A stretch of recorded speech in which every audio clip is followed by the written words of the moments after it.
Friends, hello, welcome back. We have franchise mode, new features for NHL 21. The deep dive is out, so let's go ahead and dive on into it. First and foremost, we have a trade deadline experience that is brand new to NHL 21, where you can go into the deadline, you can be a seller, a conservative buyer, depending where your team is at during or at that point in time during the season, if you're trying to win, if you're trying to rebuild, so on and so forth. And that'll dictate the trade offers you get from other teams. Obviously, if you're a seller, you're probably going to get more, take this player, we'll give you a draft pick. If you're a buyer, they're like, we'll give you this player, we'll take a draft pick type of trade offer. So it'll be interesting to see the trade offers in a way that is drawn up this year. We're seeing looks like a completely new setup as well. We're going to have the trade deadline. You're going to go through the entire day from 12 a.m. to whenever it closes, 6 a.m. Pacific time until 12 p.m. Pacific. Is that when the deadline ends? I was thinking 4, maybe it's 3.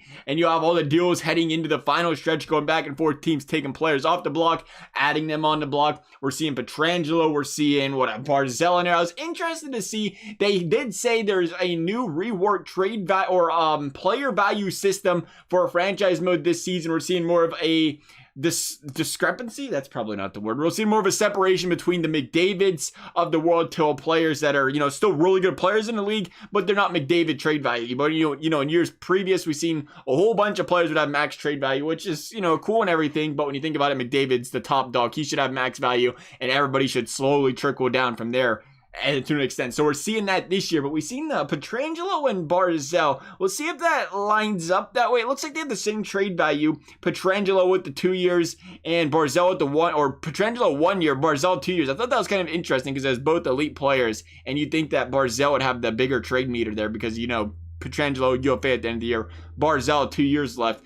So I was kind of surprised that his meter was like that, but it is what it is. We'll see how that turns out there. Been hoping for a trade mechanism revamp for a long time. They said they've tinkered with the values this year, so we'll see how it goes there. That's good to see. But how about this, fellas? How about a record book? We were just talking about this. Heard this from a lot of people too. A record book for career or for your franchise mode, where you can go back, check out all the, not just your records from your personal career, your personal franchise, how your stats are looking, but you can go back and look at records from NHL's all-time record books, the all-time goal scorer, the all-time games played, the all-time, assist leader, whatever. So all that stuff's in the game now. So you get a bad boy out of the draft, franchise player, just lights it up throughout his career. We can now see where he slides into the record books. I think that's an awesome feature in the franchise mode this year. I'm pretty pumped about that one there. There's also looks like all-time rookie stats. We also have franchise leaders, as far as, I like this one as well. Whoever leads your franchise, they got the Penguins, for example. Sidney Crosby is the current points leader. The all-time points leader is Mario Lemieux. Another awesome feature. I like this.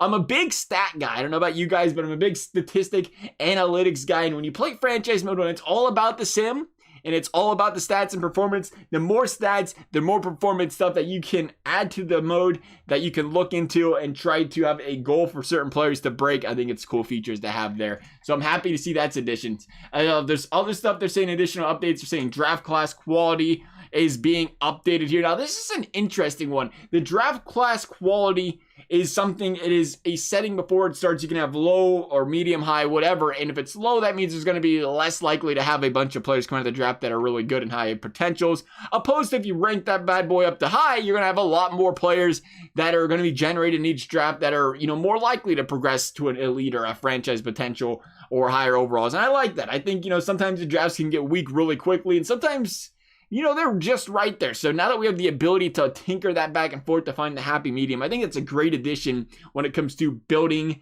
your franchise through the draft there. So happy to see that one. But that is pretty much everything we're seeing in franchise mode this year. Unfortunately, no roster sharing, no GM connected, but we'll see. Maybe that's something they wanted to wait until the next gen jump came through for something like roster sharing. Not really sure there. We'll see. I know that's one of the big things a lot of people want to see is roster sharing, GM connected, but they've done a good job of adding some other stuff in here that people will enjoy using, I feel like, as well, though. Love to hear your guys' thoughts. As always, thank you guys for watching. We'll see you next time.